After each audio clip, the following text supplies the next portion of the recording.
فلما ذهب عن ابراہیم الروع، اللہ تعالیٰ فرماتا ہے کہ جب ابراہیم علیہ السلام کا خوف زائل ہوا، کیونکہ جب شروع میں ایک دم سے ہوتا ہے ایسا، لیکن تھوڑی دیر بعد پھر وہ خوف ظاہر ہو جاتا ہے جو اللہ کے خاص بندے تھے ان سے. تو ابراہیم علیہ السلام سے جب خوف ظاہر ہو گیا، وَجَاءَتْهُ الْبُشْرَى، اور انہیں خوشخبری ملی، یعنی اولاد کی خوشخبری جب ان کو ملی، یُجَادِلُنَا فِي قَوْمِ لُوط، تو وہ قوم لوط کے بارے میں جھگڑنے لگے. اللہ تعالیٰ فرماتا وہ ہم سے جھگڑا کرنے لگے قوم لوط کے بارے میں، یجادلونا، ہم سے جھگڑنے لگے. اب کہاں رب ہے، کہاں اللہ ہے، اور کہاں بندہ ہے. لیکن خود قرآن بیان کر رہا ہے. آپ دیکھیے وہ کیا جھگڑا تھا.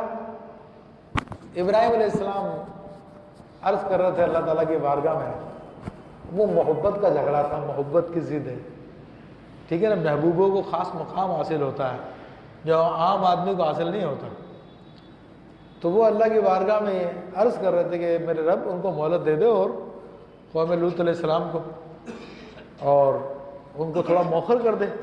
ممکن ہے کچھ لوگ ایمان لے آئیں. اور حدیث طیبہ میں آتا ہے جو مفسرین نے لکھا کہ فرشتوں سے آپ کی بات ہوئی، تو فرشتوں نے کہا ہم تو قوم لوط کو بھی جا کے تباہ کریں گے، اللہ کا عذاب آ گیا.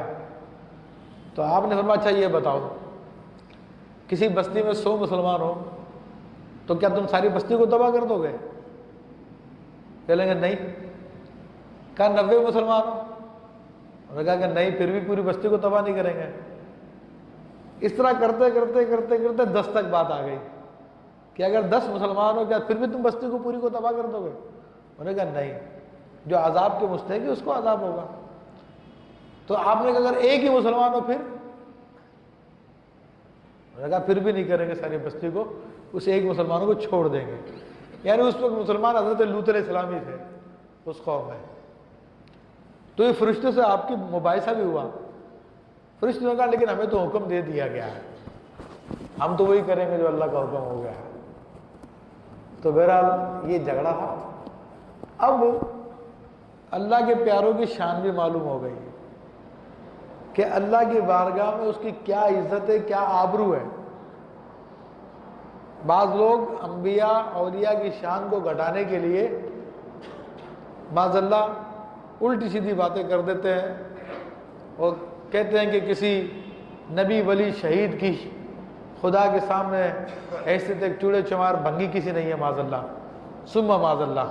تو یہ بڑے ظالم لوگ ہیں جو ایسا عقیدہ رکھتے ہیں، ایسی بری بات کہتے ہیں. یہ قرآن بتا رہا یجادلنا فی قوم لوط، کہ ابراہیم علیہ السلام قوم لوط کے بارے میں ہم سے جھگڑنے لگے. اور یہ تو نبی ہے، یہ نبی کی شان ہے. ارے نبی کا امتی کچا بچہ جو ضائع ہو جاتا حمل، اس کے بارے میں حدیث شریف میں آتا کہ کل بروز قیامت اللہ تعالیٰ اس کچے بچے کو زندہ فرمائے گا اور اس سے فرمائے گا کہ جاؤ جنت میں چلے جاؤ.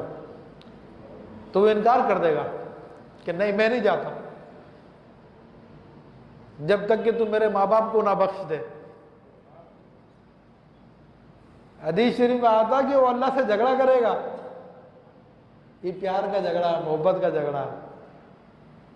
وہ اللہ سے جھگڑے گا تو اللہ تعالیٰ فرمائے گا ایک کچے بچے جھگڑا لوں، جا تو اپنے ماں باپ کو بھی اپنے ساتھ لے جا.